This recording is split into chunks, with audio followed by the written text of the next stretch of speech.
Welcome to the show, everybody. My name is Pete Wright, and I'm here with Megan Strand. And only Megan Strand. Only Megan Strand. And we are the only two naked marketers today. Dane is apparently in meetings. In Dallas. And he's going to miss a great show. I know. We have some really interesting stories. Fantastic stories. Stories that really test the limits of Culinary Delights.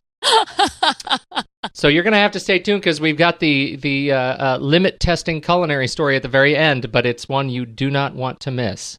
It's really it's a beautiful thing. It's beautiful. It's the circle of life story, I like to call. Yeah. Shudder. But we are sad that we do not have Dane, but we will persevere. We will carry on. We will fight a good fight. That's right. What do we have to start with, Megan? Well, I came across a story the other day that struck me as interesting. So there are two companies called Cell Fire and Location Labs, and they have formed a partnership whereby an app has been developed for iPhone and Android where you can download the app, you plug in your grocery chain of preference, and there are some other settings you can set, apparently. And then when you're driving or walking near this grocery chain, it will ping you with coupons that you have decided you wanted some way. So I find this interesting in that it's potentially useful and potentially incredibly annoying. So I think we talked about a story a while. I want to make sure I understand this. I'm not doing a good job explaining. No. I just feel like because I have two things going on in my head. So here I am. It sends real-time alerts to me about coupons when I'm near one of the grocery stores. So I have specified. Right. So let's say I specify Albertsons down the street from my house, and when I go over there, my phone starts buzzing and sends me alerts. It says, "Hey, you could totally rock some kitty litter here." Exactly. You can save $2. Okay. I can understand that's an interesting service. Doesn't that sort of fly in the face of what couponing is all about? Well, but here's the thing. Here's the part that I like as a non-coupon clipper. Peter, I have tried to be a coupon clipper. I am very bad at it. I mean, it has to be like... That's right. You're supposed to have to work at it. Okay, but so this is why it's attractive to me, because not only does it ping you and say, "Hey, Megan, you can save $2 on kitty litter," which I would never buy because I don't have a cat, but you can save $2 on kitty litter, and then it immediately loads it to some sort of grocery savings card, and it is applied at checkout. So I don't have to clip them, and I don't have to bring them. You don't even have to know they're there.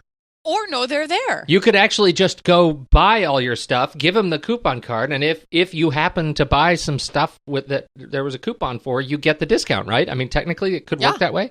Well, and I'm wondering if, so I have I'm sure you do too, I have a frequent, a member card or whatever it's called for my grocery store. And I'm wondering if they are loaded onto that card. Because, when I scan my card, because it says grocery coupons are immediately loaded to the grocery savings card. So I don't know if it's a separate card or whatever. Whatever it is, all I know is that it's preloading coupons, which is a good thing for me. I don't know if it's a good thing for brands. Yeah, that's what I'm trying to figure out. Redeeming their coupons. Yeah.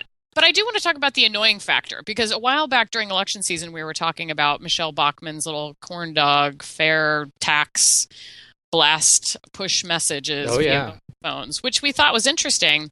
But I'm just wondering if this actually catches on, how annoying that's going to be if you're just walking down the street and you're getting pinged all the time to the point that you just shut everything off. Well, I think that is that's kind of the wave of the future, right? I mean, this is how they service providers are subsidizing, these free apps. A development on free apps is to make sure that no matter where you go, you will be notified, through geo services. So is the future? It's not just couponing. It's I'm walking by. Oh, yeah. This is what was that? It was the Minority Report effect, right? I'm walking by. Where do I buy jeans? Where the hell do I buy my jeans? What am I wearing? Whose jeans are these? Banana? American? No, not American. Levi's? No. What is it? The Lucky brand? The Lucky brand jeans. Guess. Eddie Bauer. Let's say I buy some Eddie Bauer jeans. These are not Eddie Bauer jeans. They're pretty fetching, but they're not Eddie Bauer jeans. So let's say I'm walking by Eddie Bauer, and Eddie Bauer starts screaming at my cell phone, "Hey, Pete, how are those jeans working for you right now that you bought 2 weeks ago?" It's that level of sort of notification that I think we're going to start seeing more of, because you're going to apply. That's going to not want to go to the mall even less than I want to go now. That's right, because the next step of Cellfire location labs and couponing in grocery stores is going to be, now you can buy kitty litter at $2 off. Next week it's going to buy, we know you need kitty litter because you bought it 2 weeks ago, so don't forget, you're going to need to pick up some kitty litter now that you're by Albertsons. That's interesting. Well, and the other twist I'm wondering about is, okay, so that would annoy the heck out of me to no end. So I'm wondering if there is an iteration in the future where I then pay for an app. It doesn't notify me, but it preloads the coupons from brands I select just to my card. Well, now wait a minute, though. I don't get pings. No, I don't. Okay, I understand you don't want to get pings, but now think about it from you're thinking about it as a consumer. Now think about it as a business, right? If I know. If I'm manufacturing kitty litter, and if I'm the big box store that wants you to buy kitty litter, this makes a hell of a lot of sense. Okay, but what if and even as a consumer, let me interrupt you interrupting you. As a consumer, isn't there some part of me that would like the convenience of some system that remembers that, oh hell, I got to buy more kitty litter? Yeah, I guess. That's what I wanted to hear. That's what I wanted to hear. That benign resignation. I already have pingings going off all day long as it is. I don't want any more. I know. So anyway. All right. Well, that's of interest. So we've had some interesting things happen this week that I'm sure you'd like to school us on, Peter, since this is your neck of the woods. Well, the iPad 2 was announced. iPad 2. Yesterday. I gotta say, I am more compelled to buy the iPad 2 than I ever was to buy the iPad 1. That's unfortunate because I have an iPad 1 that's for sale. I know, and it's perfect. Because I can have something you don't have. Oh no, I'm buying one. No, don't. I have been okay. So the announcement: it is faster. There is more. It is lighter. It is fancier. It's about a third thinner. But okay. When the iPad 1 came out, folks came out and they said, "Oh my God, it's just a stupid big iPhone." And then you use it and you realize this is not a big iPhone. It is a different device. It's hard to classify what it is, but really we didn't know. Then the apps came out for it, and you start realizing this is what you can do with the iPad, in spite of its limitations of size and form factor. Those very same limitations in considering it a computing device actually make it really a much different device for consuming information. Well, the iPad 2...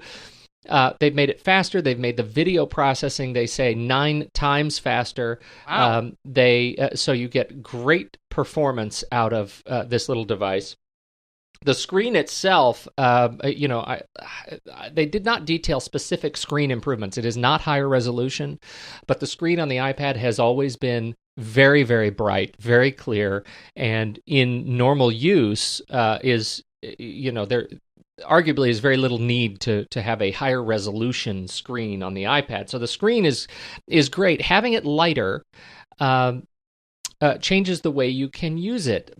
But most interesting are the apps that they can put on it now that they've beefed up the processing power. They showcased a couple of apps that I think really merit more discussion, which is iMovie, first of all. They're bringing to the iPad. They've had iMovie for the iPhone, where you can do simple editing and upload to Vimeo and YouTube and CNN, iReport, etc. We've talked about that before.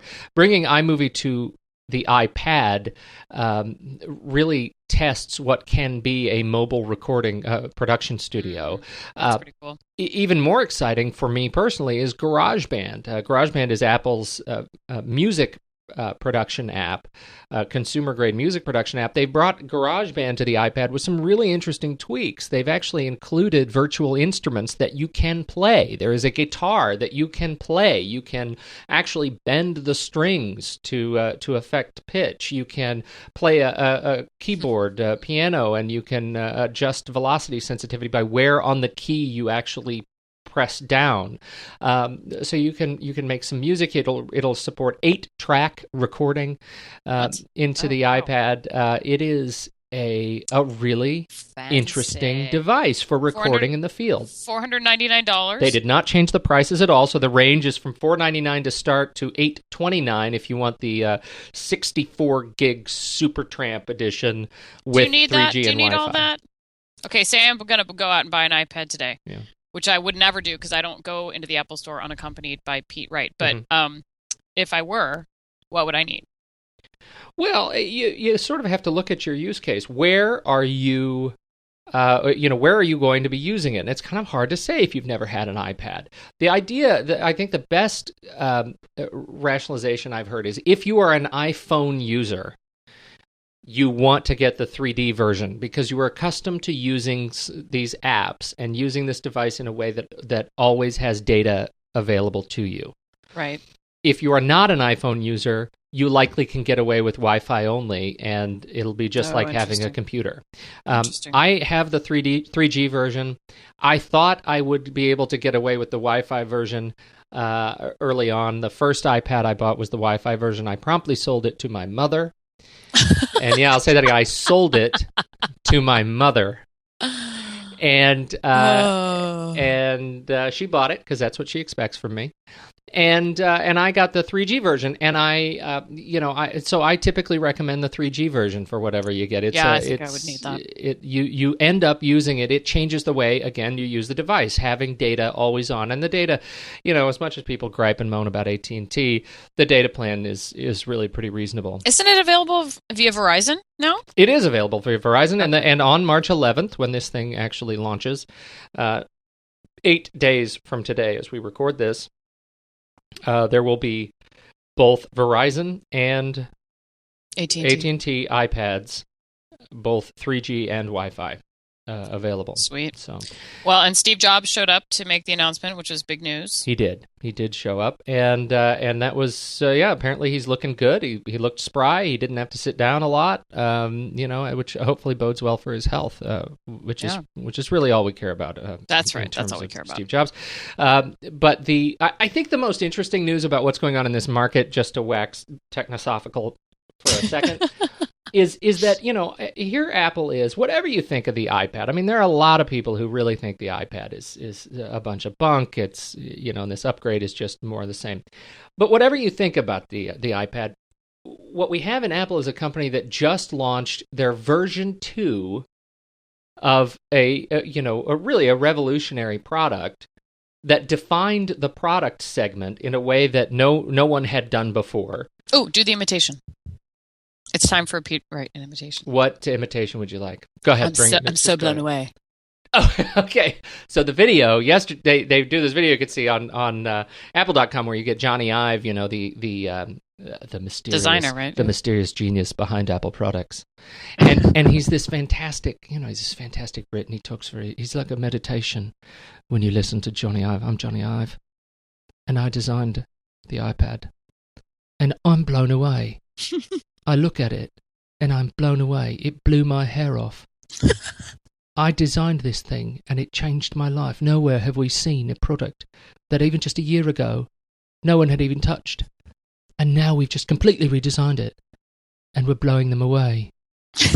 Again. And over he says this. And it is the most exciting part of the video is to watch Johnny Ive go into this meditation, because you don't know what he's going to say, but it's going to blow him away. And it does. So here he is. This market. They've they defined the market. They've got version 2 out the door, and they're selling it at a price point that is eminently affordable if you're on the market for this sort of device at $499 to get into it, and no one else in the space can come close. HP is trying it. Motorola has largely the most exciting kind of the Zoom tablet. They say it's the most exciting piece of hardware that they've got going right now. It starts at $800. Wow. The Samsung Galaxy Tab feels like it's you got it out of a cereal box. It's whatever you think of Android. It's not really about Android. This the device, what the story that Apple is telling, and I think the lesson we can learn from this story is that Apple, their entire mission, apart from revenue, but their mission with designing products is to create products that allow people to feel like they can change the world, right? That's deep. And every one of these competitors is designing products that they can tell the world is all about the muscle of the hardware. And it's like they're telling the wrong story. And that's where Apple really shines, is to be able to is that they understand that it's not about the glass, it's not about the size, it's not about anything. It's about the platform for people to feel like they can change the world somehow. And I think that's a real lesson that Apple has just mastered. I couldn't agree more. And speaking of changing the world. Yeah. Oh, is that your segue? Here's my segue. Well, I was going to go into a much longer segue, but, in the interest of keeping the show to under 5 hours, I'd like to not. All right, you do your best. But speaking of changing I dare you the to world, try and keep the show under 5 hours.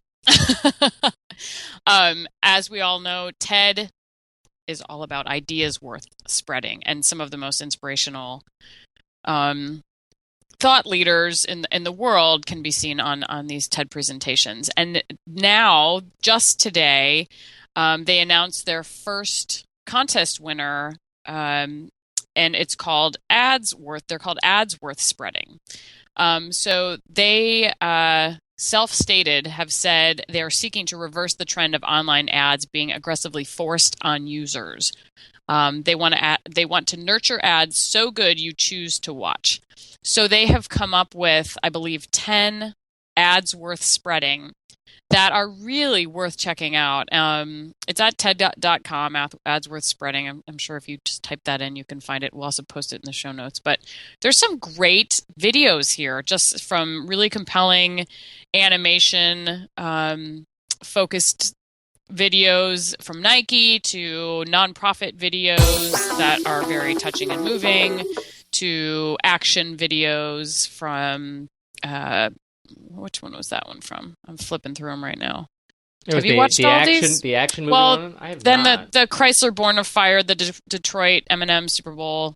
Yeah, we talked video, about that one. I liked that one. Which is amazing. Yeah, so there's just some great videos, and I love that they're doing this because this is something I will watch, because it's, talking about capturing the spirit of, feeling like you can change the world. These videos just kind of compel you to action and compel you. They're just compelling. So I just love them. I just wanted to point that out, that those were released just today, and we'll post them in the show notes. Excellent. And if you like them, you should like them on Facebook. If you like them on Facebook, wow, I am slow today. If you like them on Facebook, previously on Facebook, if you liked them, it would just say Pete Wright has liked TED Ads Worth Spreading. Now, however, when you like something, I wonder, it must be just a page, like a Facebook page. It turns into more like a share. So not only does it say Pete Wright like this page, it posts a whole lot more information, more as if you had clicked on the share button instead of just the like button. Right, and you can change. I think you can change what the button says. For example, on the source story that we're pulling from is from Read Write Web, and the Facebook button actually says recommend. And when you recommend it, I'm going to recommend it now. It says you recommend. Facebook like starts to replace the share button's functionality, and then it gives you an opportunity to type in something that you think about that. So I'm going to type, look at me being so, can't spell, so meta to like a story about likes. And I post to Facebook, and then on my Facebook wall, it actually says, it actually shows, what does it show? It actually shows much more information than before. As you described it, it used to say, Pete Wright liked something, and it was in small fine print. And if you liked it, it would, largely no one would see it. But now it posts like a story with the headline, the URL, and a brief summary from the story on your wall. Here's my question, though. Is that just the Read Write Web interpretation of the Facebook button, or No. like when you're when you're in Facebook Mm-hmm. and say I'm in Facebook and I'm looking at the Wall Street Journal or what have you, and I want to like the Wall Street Journal, does it say recommend or does it say like? And my interpretation was that it still says like, but when you click on like, it's just sharing additional information. That's right. It's sharing additional information, and that's what I was saying on Read Write Web. They changed the word to recommend, which but is actually like smarter. and like, share, and recommend are all sort of they're all analogous right now. I mean, that's essentially what Facebook is doing, is they're streamlining what it means to like, and now when you like, it gives more information. Is that good or bad? A headline and a little blurb, along with the option to comment. Right. So there are people who are up in arms about this. Why are people up in arms about this? I can't figure out what's wrong with it. As a publisher, I'm very excited about it. Exactly. You want people to get in additional information, because you know what? Just liking something, unless it has a very clever or compelling, catchy title, which most organizations don't, that's boring. And I don't really care. Pete Wright liked 7 ways to cook Brussels sprouts. Well, that could very potentially not be anything having to do with recipes that I think it's about. Okay, so here is, let's see, Jeff Pesterk is a commenter on Read Write Web, and he writes, with each new product improvement in quotes, they only infuriate and alienate intelligent users. Facebook continues to overplay their hand, and they continue down this path. They're going to pay a heavy price. Dun, dun, dun. I don't know if I agree, but I'm trying to figure out what the other side of this is. He posts a link to a techie website, techie.com story about how the like button change is a bait and switch. And apparently the bait and switch is because you don't have control over what you share. But you can, well, yes, you do. You don't have to like it. That, I think, is the big... Although that being said, there are multiple things that are now part of digital campaigns that you have to like in order to be able to do. The most frequent way I've seen this has to do with cause marketing, my favorite area, so that if you want to unlock a donation, you typically have to like the page. So maybe that's part of the uproar, is that they want to take advantage of the benefits these companies are offering without necessarily cluttering their own Facebook stream about, I like Walmart. Well, I like the like. I think if I like it, I think it's more useful, quite frankly. And yeah, it clutters up the stream, but you know what? I mean, Facebook's getting pretty good at consolidating your stream so the stuff you care about comes up. Like, for example, I have a great little post from your wife about Brussels sprouts and garlic butter, because she is one of my dearest friends. So I'm glad she's at the top of my feed. I too am glad those Brussels sprouts were kicking. They were kicking, awesome. And I'm not a Brussels sprout person. Well, usually when we talk about Facebook, we talk about privacy. Yeah. I don't know that the like share button has much to do with privacy. However, did you hear about this controversial abortion billboard? I did hear about this. I did. So the story is interesting. What happened? There was a billboard in Soho that equated abortion among Black women with genocide, and it featured this ginormous building-sized picture of a very adorable little African-American girl. I'm trying to figure out what exactly... Okay, the most dangerous place for African-Americans is in the womb, is what it says. So, okay. That's touching. That's really touching. It's very touching and sweet, isn't it? Mm-hmm. So the woman, this mother of this adorable child, was furious that her 6-year-old daughter was featured in this anti-abortion building size ad, and demanded that it was taken down. And they did, in fact, take it down. So the backstory is that this mom had gone to some sort of child modeling agency and signed up, and, apparently signed away her rights to have this child's picture used wherever. And yeah, it showed up somewhere, without her consent. But I don't know. It's a tough one, because when you sign it away, you're signing it away. So with kids, I think you just got to be really careful as far as privacy is concerned. Well, you do. I mean, when I first started taking pictures, I got very excited about some of the cute pictures of my friends kids that I had taken, and some of them I had said I'd asked, can I post these on a stock agency? Can I sell these images? And I had never, this is one of those cases I had never even imagined, but I thought it would end up on a billboard. I thought it would end up on a billboard, on an abortion billboard. Exactly. But at the time, I wasn't doing as much design work, and I didn't buy so many, stock photos, and I didn't even see this as an option. And one of the parents, one of our dear friends, said, "No, you can't sell the pictures, even if my daughter's not identified, just because we don't know where she'll end up." And I remember thinking, "Oh, she's nuts. What are they going to do?" Oh, billboard, building size. This is a billboard. 4-story It's ad insane. and she is an adorable little girl with a really horrific tagline. Yeah.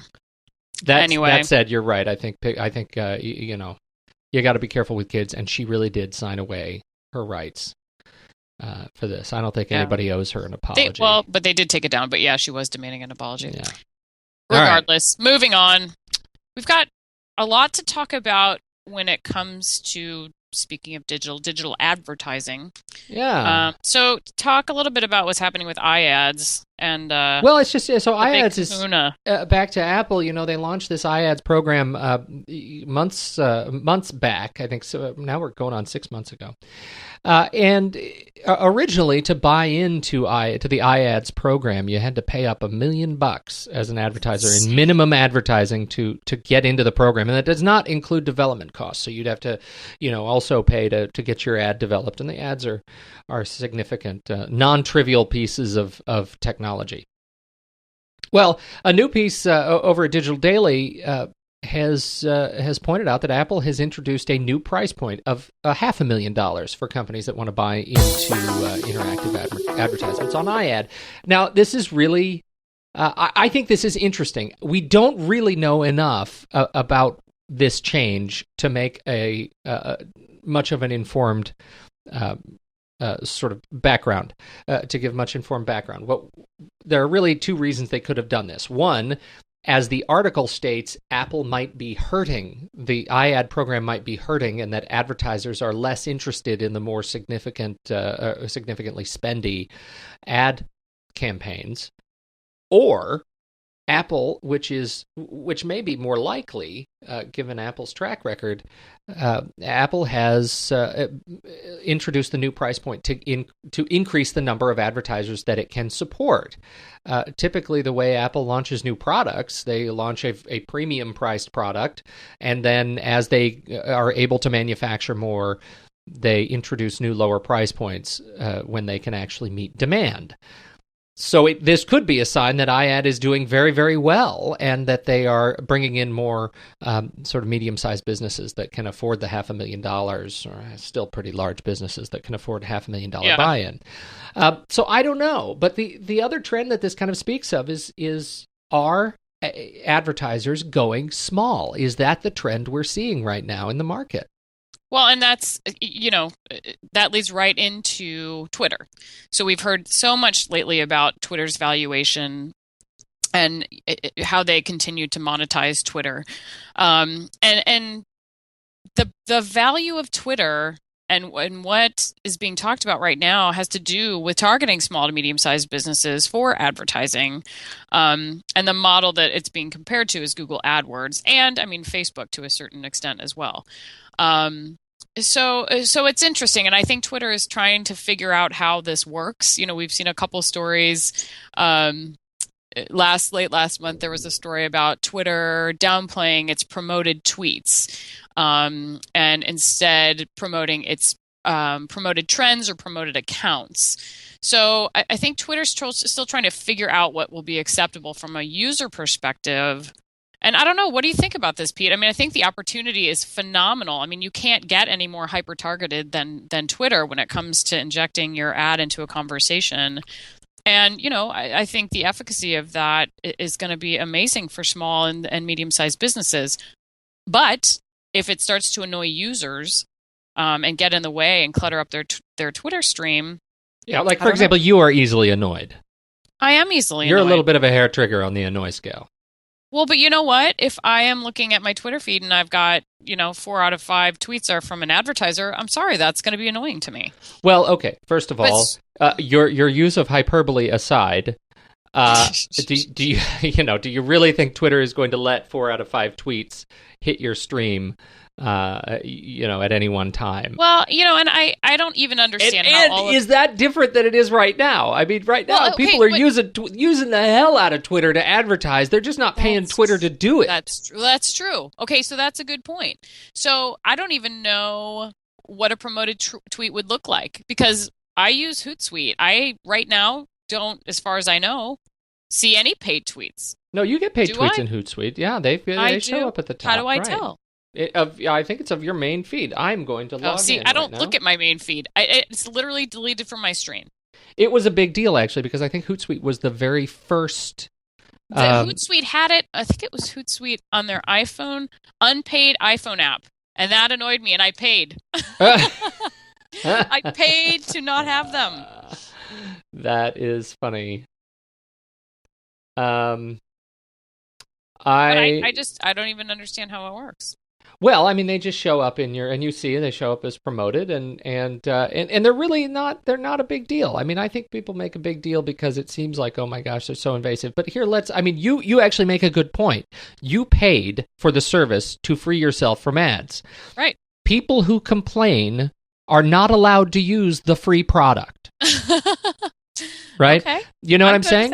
Because how else does this free product, this product that offers you the ability to communicate with potentially millions of people around the world in real time, how else are they able to keep the doors open without some sort of monetization? Okay. I am with you. You are partaking in the miracle of telecommunication over electrons. You do not get to bitch about advertising.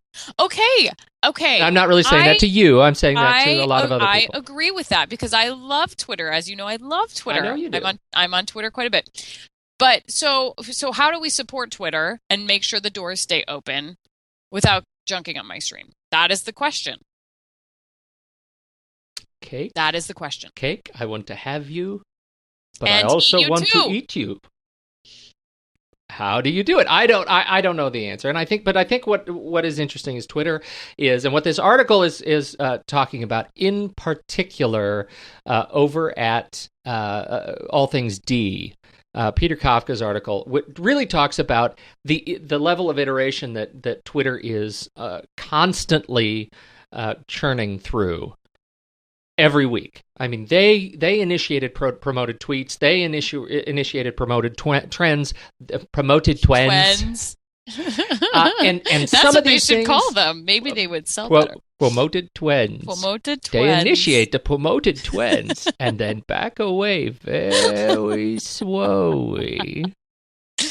But they've got to throw. I mean, this is such a new service and such an inventive service, and so many people really have no idea still what Twitter does.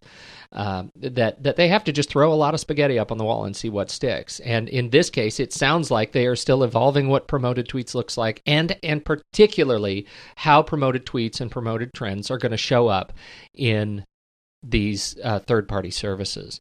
Well, it makes me feel better that a Twitter spokesman also said ads are a work in progress. Yeah. So they don't have it figured out either. No, but okay, so back to the original point, are we going small in advertising? I had one point on this, and then I promise we can move on. Okay, fine.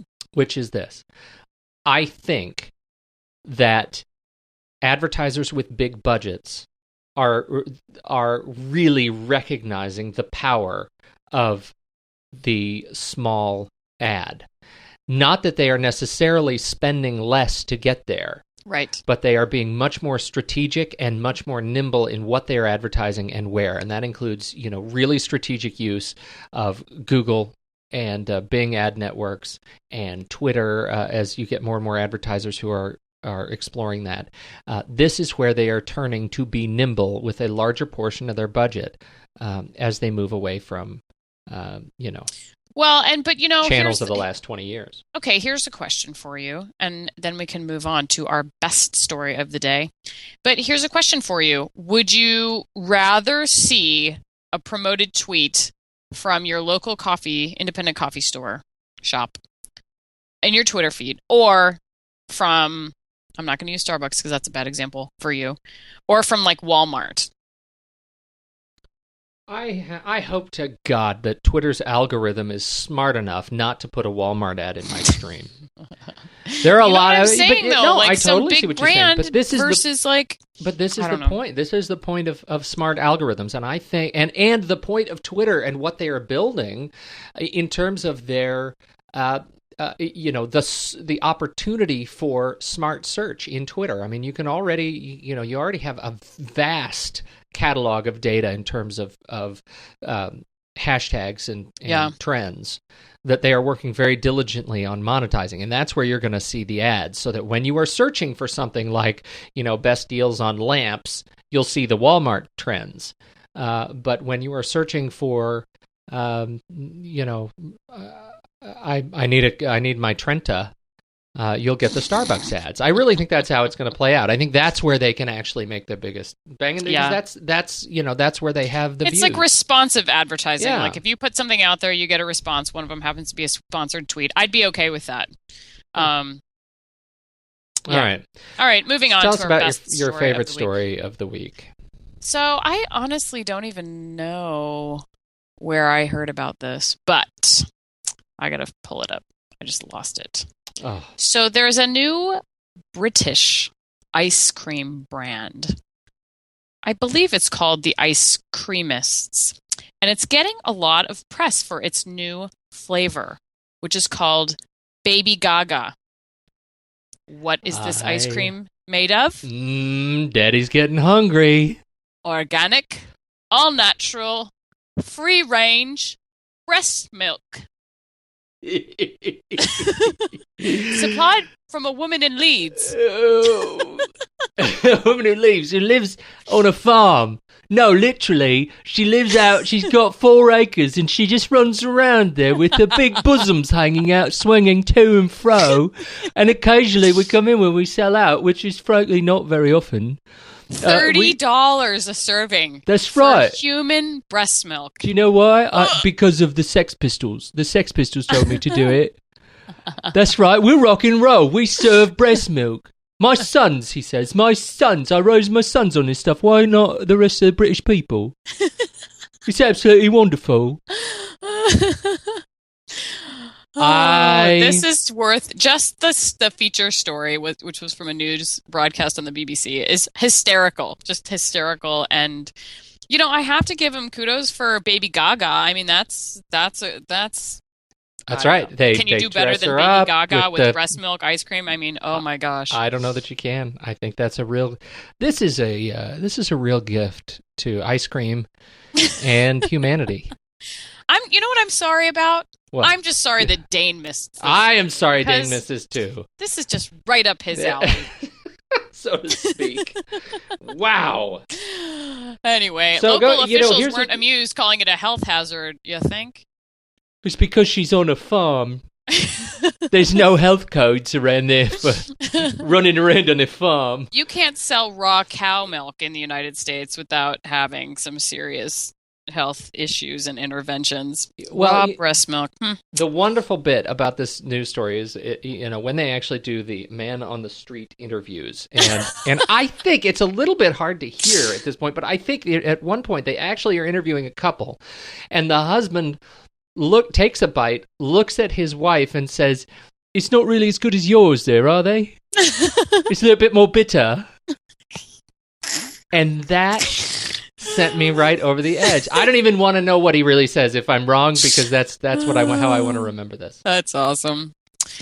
Well, I think I don't think we can do any better than breast milk ice cream for this week. But we've covered quite a lot of ground. We sure have, Megan. Thank you so much. Thank you. It was nice to talk to you. Oh, and of note, I think we should tell all of our listeners that both you and I today, for the first time ever, are both standing. We are our stand-up desks. This both is of us. Such a big deal.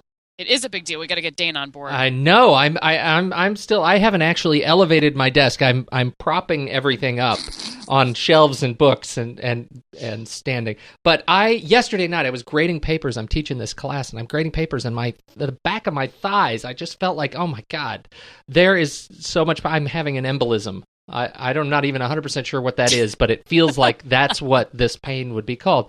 I just had to stand up, and I knew you had already moved to the standing desk, and I started seeing some vocal standing desk proponents on Twitter posting pictures of their rigs, and I got very excited. So last night, I put everything away and lifted, and I'm so happy.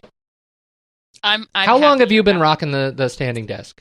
Gosh, it's been about a month now. Oh. So just give me real quick, what is your stamina for a single sort of session?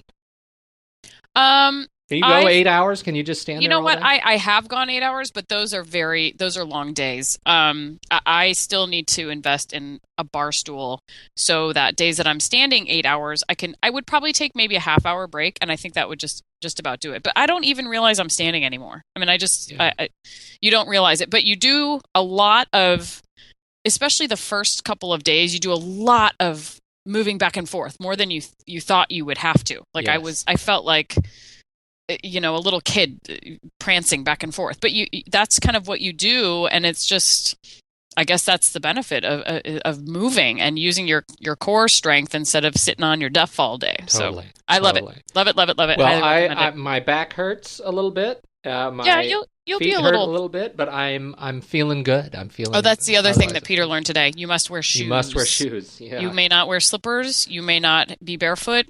That'll hurt in about 7 minutes. Absolutely. So anyway, listeners, awesome. Try it out. Maybe I'll post a picture of my standing desk on our show notes. Absolutely. And Peter's little prop. Well, last night I was using desk. An ottoman from our living room. Hysterical. And that was not really what I intended. I fixed that, by the way. I fixed that. All right. I think we're done. Megan, where can people find out more about you? You can find me on the Twitter at Megan Strand, or at my website and blog, INCOURAGED. Posted my first post in like 2 months today. I read that. It was a good one. Thank you. I like that you used the Windows disk defrag. I haven't seen one of those in a decade. You can find more about me at Pete Wright on Twitter, or about.me/Pete Wright has links to everywhere that I am. If you want to know more about the show, make sure you head over to thenakedmarketers.com. Subscribe to the show in iTunes. It's the best way to ensure you don't miss a single episode of Naked Marketing goodness. Gosh, I think that's it. Put a fork in it. We're done. On behalf of Megan Strand, I'm Pete Wright and Dane Christensen in meetings. This has been The Naked Marketers.